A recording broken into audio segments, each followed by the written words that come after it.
I've lost my faith in the human race. Oh, but I still believe in you. Deliciously nothing. Deliciously nothing. Deliciously nothing. What's up, bitches? Welcome to Deliciously Nothing, episode 134. I'm your host, Nick Weir, and I've got the band San Pedro with me. It's my buddy Ark of Lovecraft right here, and his two buddies Nick and Logan. I'm excited to have these guys here, so welcome to the show. Thank you. And Arkham, I'll just go on and say up the top, if I can gas you up a little bit, my friend. Do you mind? Go for it. Of course. Arkham is a musician, but also a booker in town, or I should not but and he's a booker in town, and he's booked a few showcases. It was called what? Throwdown Thursday, I remember. Yeah, it was a weekly showcase I did at a bar in Nashville called 404, which was the whole premise of it was a weekly show showcasing original artists of many different genres. We had pretty much everything available. I did try to steer away from most of the singer-songwriter and country artists, not because I have anything against them, but because there's already a giant oversaturated market for that in Broadway in the downtown Nashville area.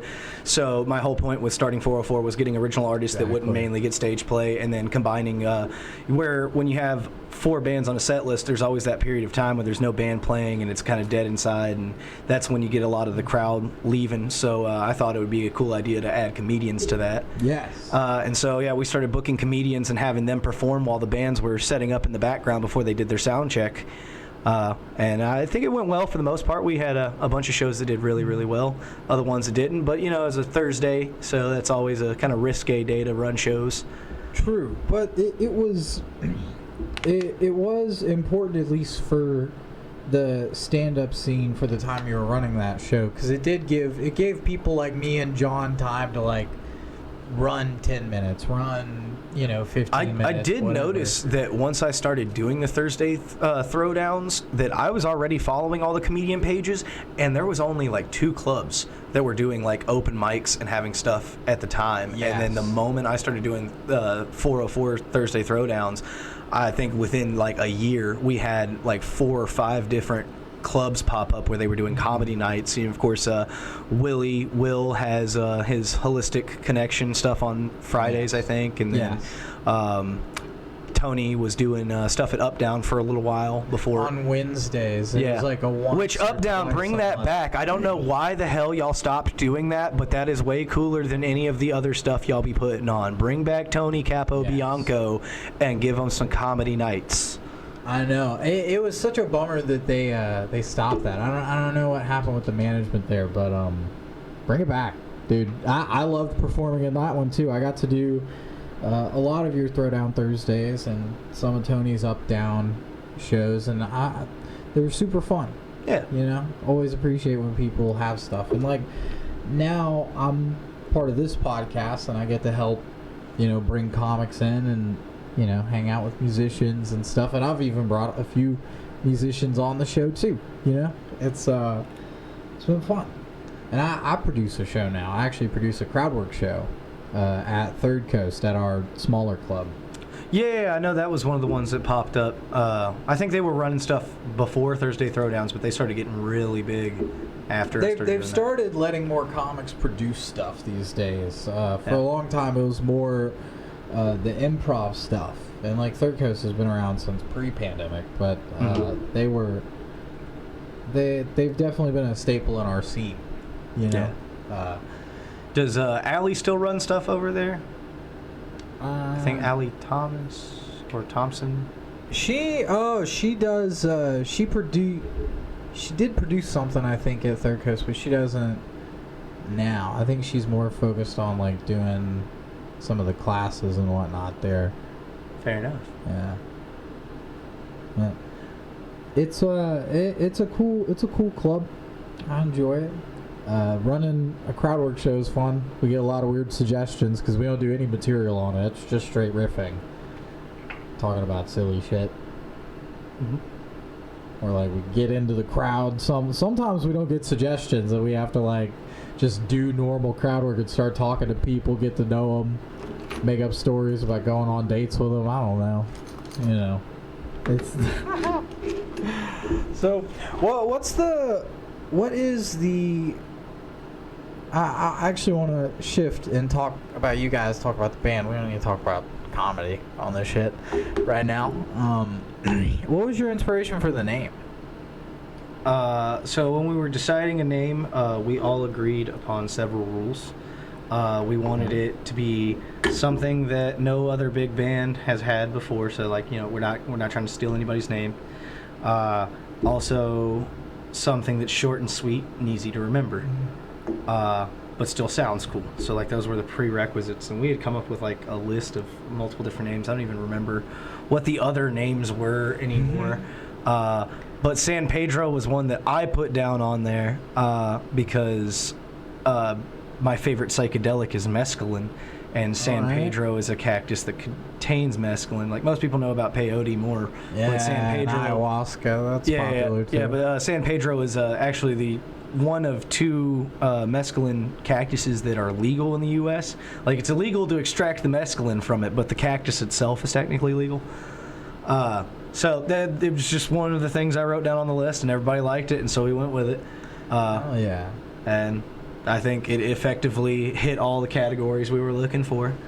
I think it does too. It sets a good vibe. I'm excited to watch you guys play too in a little bit. Yeah. How have things been with you, Ark? What have you guys been doing? The band. We've been mixing and recording. A lot of mixing and recording. We think we did our last show sometime in April at the Cobra with the Wizards and Mercy Hansen and Scarlet Magnum. It was a great show. Had a good turnout. The bands that we played for came from Texas. They were really good blues bands, like very Stevie Ray Vaughan-esque. It was great. But since then, yeah, we've just been working on recording. There was 4 songs that we had written already and had been rehearsing and playing live, but we haven't recorded them. And we decided that like we really didn't want to put them on an album or put them on a specific project. So we were just going to kind of release them as singles.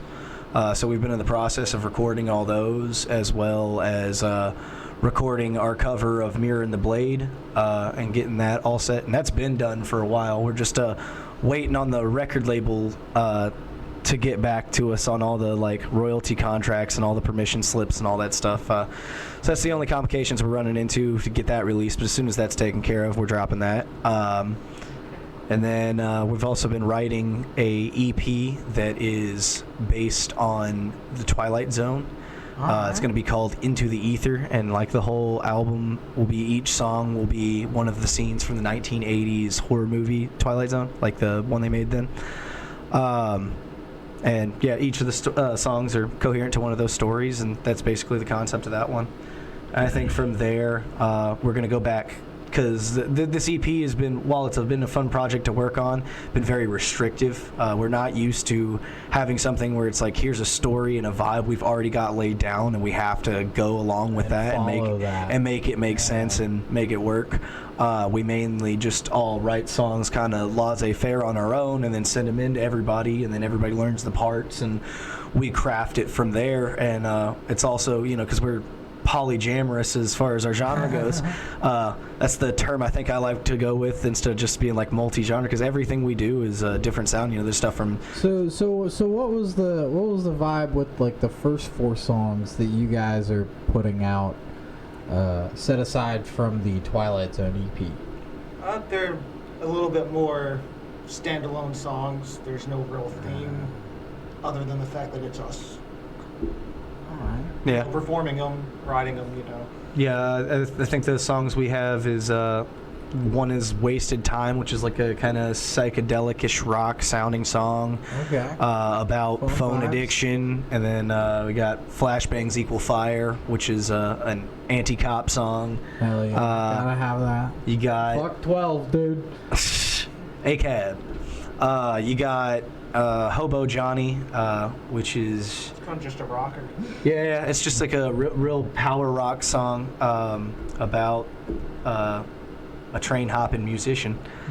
And then, what's the other one I'm missing? We've got Worn Out Its Welcome, which is like it is going to be a hit, hopefully. But that's a song about depression, kind of like in a early 2000s dad rock sound to it. All right. Into that. So we kind of try to cover as much ground as possible It's a musically. big spread. You know, that way Yeah. we've got our mainstream stuff. We've also got more of our, experimental or artsy or whatever you want to call it as Hell well. yeah. You know, we've got a good mix.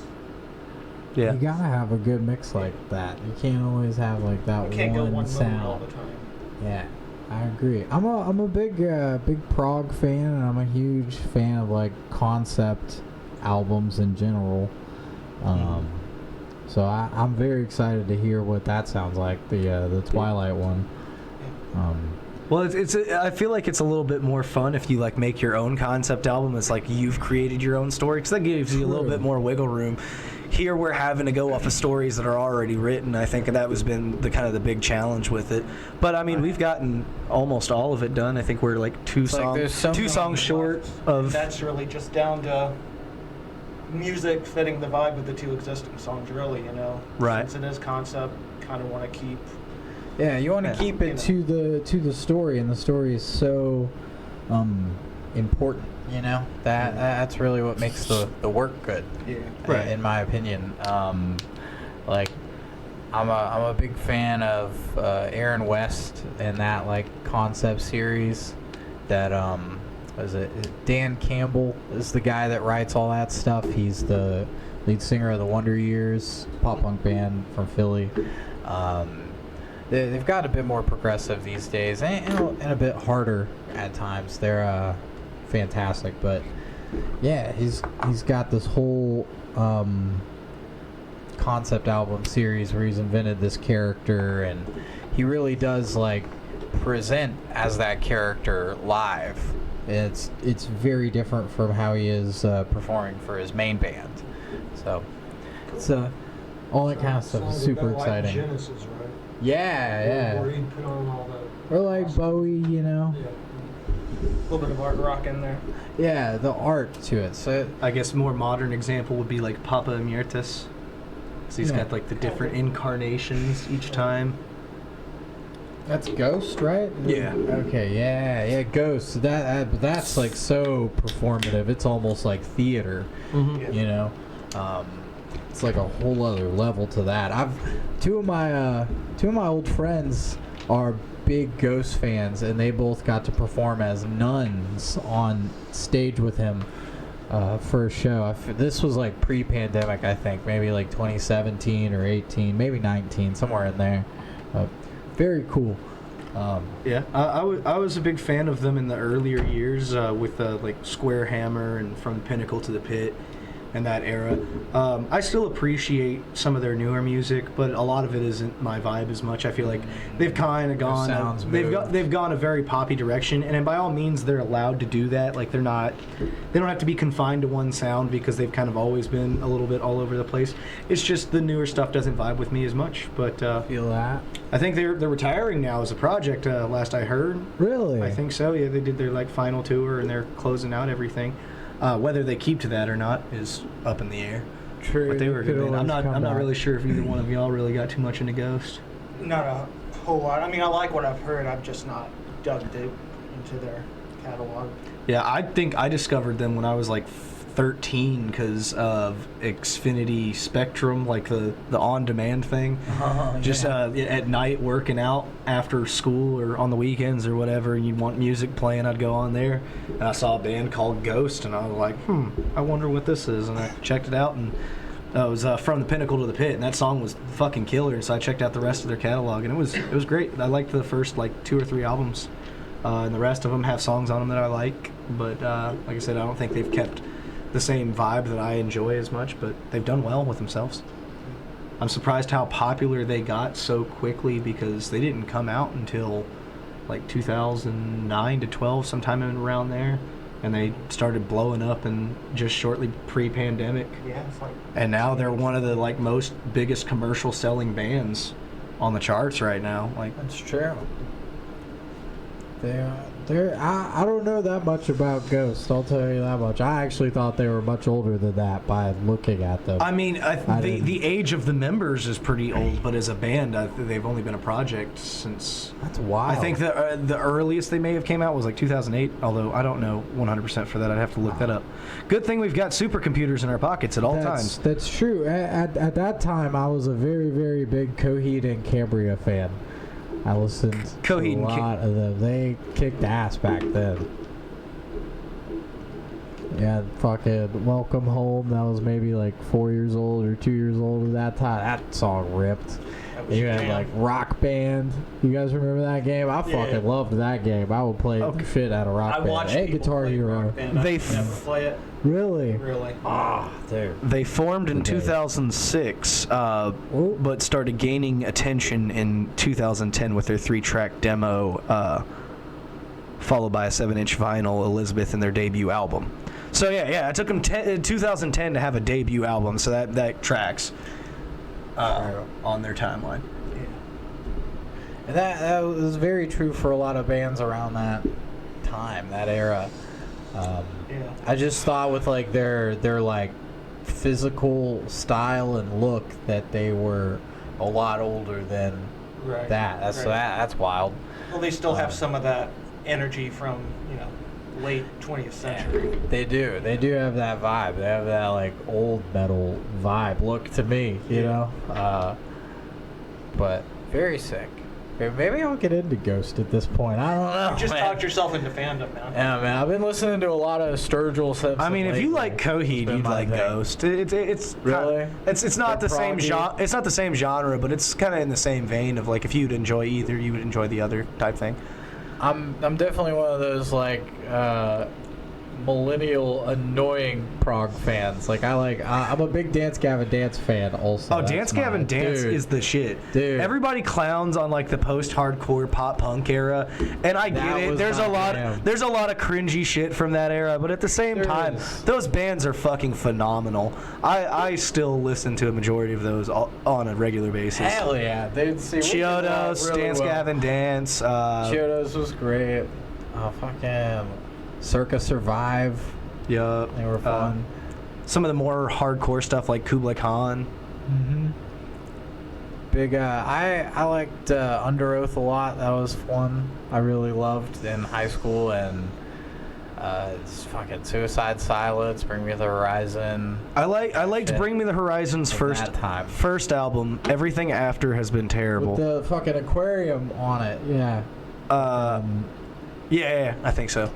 The one that has Diamonds Aren't Forever on it. Yes, that one. Suicide Silence was also great. R.I.P. Mitch Lucker. Yes, fucking, what was that, October 2011 or 12, something like that. Yeah, something like that. So his little sister is like grown up now and a fucking nurse or something. I saw a post about that. It's crazy to think.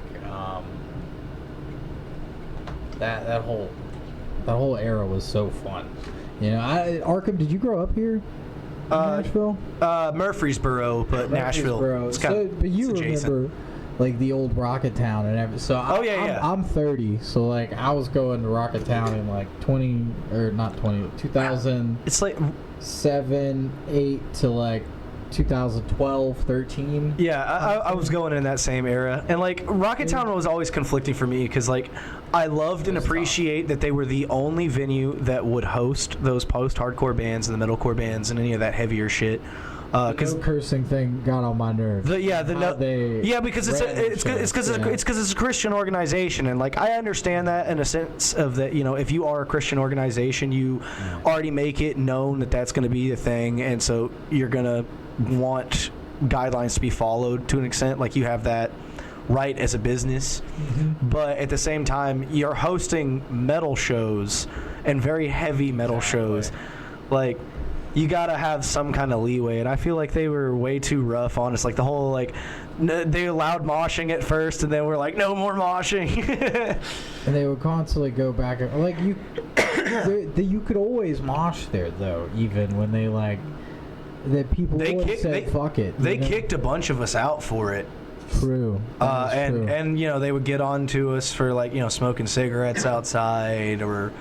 They were just like real strict. That was always a thing with me too. The smoking, especially once I was like of smoking age. I was like, come on, guys, like just let me smoke outside. Like I'm an adult, I can do this. Yeah. It was so fucking frustrating. But they did bring in tons of great bands, and they were a bit strict. The no cursing too at times was like. This is gonna happen. This is a concert. This is a show. Dude. Yeah.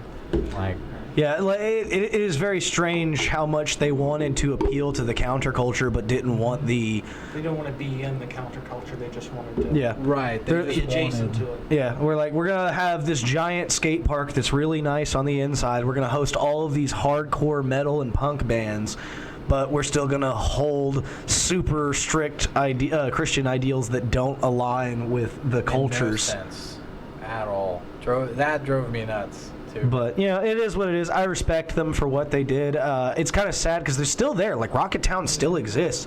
They could still be running shows and be doing what they used to do, and they just stopped. And if they would just, do their church thing separately from how they run the venue in the skate park, they would have a lot of potential to be as popular as they were when we had no other place to go. Now that there's all these other venues that are accommodating, our cultures, that we don't really need Rocket Town to do that anymore. But that's true. At the same time, I would have no problem supporting them again if they were to get back on the train and start bringing back that kind of music and being less strict on their smoking and drinking policies and stuff like that. Because you just gotta understand that that's the culture, and that's what's going to come around. Like a real music venue instead. Like it would do your church things on Wednesday nights and Sunday nights, sure. Advertise it while you're there. That's all cool. But when you're running a venue and a skate park, dude, like remove your religion and politics. Nobody cares. As a business, I feel like that's an important thing that this is also your politics a entertainment city. I mean, get with it almost. There are a lot of new venues out there that I really enjoy. Going and seeing shows. I really love seeing shows at the East Side Bowl. I don't know about you guys. That place rips. I'm not a huge Brooklyn Bowl fan. I find it too. It's not. I like both. Separated right. I like both of those. So Eastside Bowl is like a better bowling alley place for sure. Oh yeah, but you don't hear any of the bowling during the shows in the main room. Yeah, exactly. Like, but yeah, Eastside Bowl has a nice venue. My only complaint with them is how much they charge, because it's a pay-to-play venue. Yeah. And I mean, I get it for some of these like bigger acts. Like it's a good place, and I again respect what they're doing. But it's like for smaller local bands wanting to do a show on a nice venue, and like I have a lot of pull over on Eastside Nashville. I could fill Eastside Bowl easily, but I'm not doing that if I have to pay $500 just to rent out the venue, because even like that means I have to at $10 a ticket, you have to guarantee at least 50 people, which and that's just covering the cost of the show. That's no profit made on ticket sales or anything. It's just not a great deal. But as far as how it sounds, how it looks, it's a cool place. Brooklyn Bowl, I haven't tried to book there because they're kind of like how Marathon Music Works is where you have to be at least a B-lister to be able to afford to book there. It's a pretty bigger venue. But I've enjoyed all the shows I've went to at Brooklyn Bowl. I think the venue sounds good. It's a decent space where it's like it can accommodate a lot of people, but it's still very intimate and like close together. I also love the fact that it overlooks the sound stadium. So like if you can get on a concert on a Tuesday night during baseball season, it's when the Sounds do their fireworks night. So in between bands, I'll go upstairs to the bar on the balcony overlooking the Sounds. I'm watching baseball, getting drunk, and fireworks for fucking free. It's dope. They did find a great place to do it, being built on the stadium. It gives you such a it's definitely like a Music City vibe. It's like, oh, you get to watch like our farm baseball league and go see a show. All that is very, very sick. A lot of my shows I've seen at the Brooklyn Bowl end up being in like the fall, winter time, so it's like not even peak season. I've only been to 2 concerts there, but I went to it was Testament, Exodus, and Death Angel. Nice. There, and it was, like I said, on a Tuesday night and during the sound season, so they were doing I got to see a fireworks show, 3 of the fucking best thrash bands of the 80s. Hell yeah. And the Sounds were actually, I think they won that game that night, so they were kicking ass, so that was cool too. Dude, fuck yeah, go Sounds, dude. Not wearing a Sound shirt today, but I have some. They're in a closet. It's like I can never watch baseball on a TV, but going to the games is always super fun. And I loved playing baseball as a kid. It's very sick, dude. I didn't play baseball. I was a nerd. I played soccer. And then in high school, I was on the debate team. So, no sports. I was captain debate team too. Hell yeah, dude. Antioch. Let's go. Riverdale. Well, that's Murfreesboro, yep. Mm-hmm. I know, Siegel, that's one. Yeah, it's Blackman, Siegel, Oakland, Riverdale, Rockvale, and even though it's not in Murfreesboro, it's still technically Rutherford County. You got like all the surrounding schools in like Laverne and Smyrna and shit. Laverne, all that, yeah. All those. On debate team, I remember our big rival was NSA and East Magnet high schools. Those were I don't know why. This is a silly conversation. We could change the conversation. I'm feeling a little silly about that, but you know, it's a bit off subject. It's a bit off subject. Let's get back to talking about the album. What made you guys want to do a concept album on Twilight Zone? In all honesty, that's all me. These guys just agreed to do it. There you go. It really stemmed from it really stemmed from just coming up with the idea for doing an EP and calling it Into the Ether. And I was like, that was like a really good name for an album. And I had come up with this concept art for it that I got my friend Killian Northcutt to draw for us. And it's like a hypnosis spiral with like cartoon versions of our head in a triangle. I kind of dig it, but it just got that kind of like Twilight Zone-esque vibe to it when I came up with the idea. So I was like, yeah, let's do a Twilight Zone. And originally I had thought about doing it in, just like picking out various episodes from the Twilight Zone series and kind of doing it that way. But then I was, watching movies on my YouTube subscription, and they had the Twilight Zone movie from the 87 for free. And I watched that and I was like, these are a collect. It's because the whole way they made the movie was kind of that same thing of where they took a bunch of these episodes. Some of them are combinations of like 2 episodes combined into one new story, and some of them are just retellings of an old story already. And I just kind of liked what they did with the movie, so I was like, yeah, I think I'm gonna go along with the movie and do that. So yeah, all the songs are just gonna be based off of the different stories from that movie, and it just came from having the idea already there, and then just kind of watching that movie cement it. Also gave it a focus a little bit more instead of any Twilight Zone story. At least we've got a focus to try to ride around as well. That's true. That's going to be very exciting to do. How far are you guys on the process? Can we got can we 2 talk songs about written so far. Shit. We've been performing those out last couple shows. All right. Trying to get in a crowd vibe for that. We've exciting. got 2 more to go. I've been going. Where do those 2? Where do the 2 songs fit in the album? I believe it's the You first know. two. if I'm not Really? You went that route? That's yeah, sick. and it just kind of happened that way with the lyrics, you know, because it was music that he wrote for one song. Then the other song was something that I started, and he added a bass line to it and kind of gave it a little bit more life and energy. And that's just kind of how the lyrics came about, was, I believe, for the first two stories of the movie. Hell yeah. That is so sick that you guys are doing that too. I wouldn't even know where to begin, really.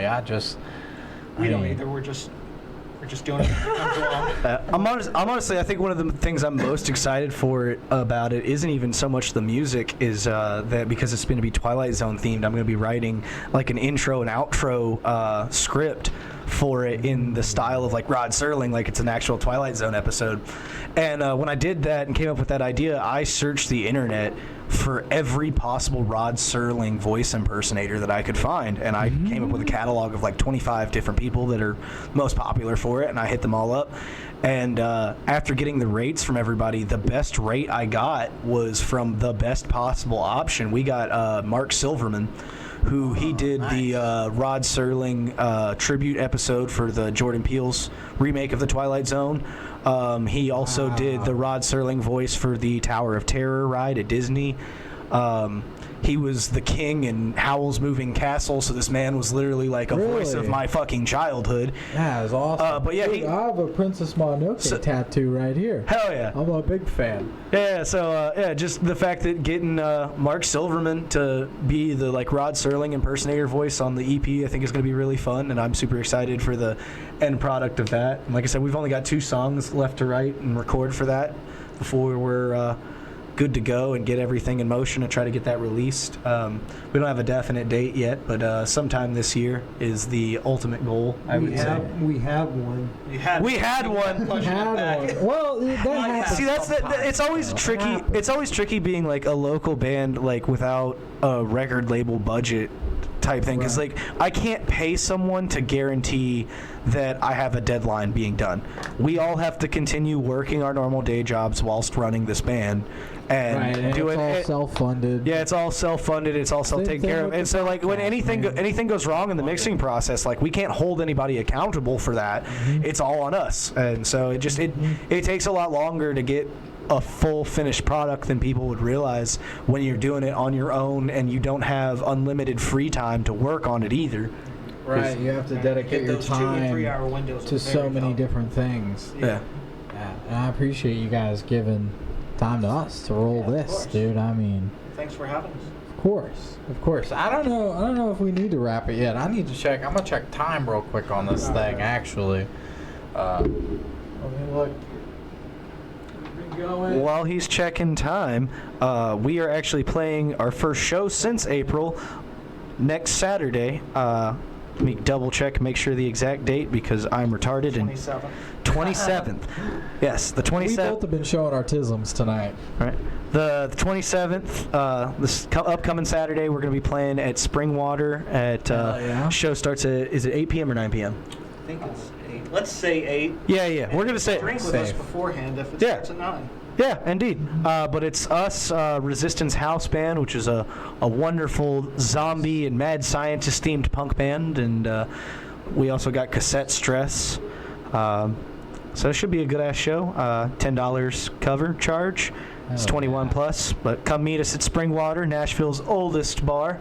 That's right. They're a fucking monument now. Yeah, dude, they've been around since 1896, I think. So crazy. Something like that. It's crazy, and it's still like a really nice little dive bar. And the shows that they run are always great, and they're also super reasonable on the pay to play. Like their rate is only like $150-$200 to rent, and it comes with a sound guy and a door guy, and open bar, stage, lights, PA, all that. So it's a really good deal.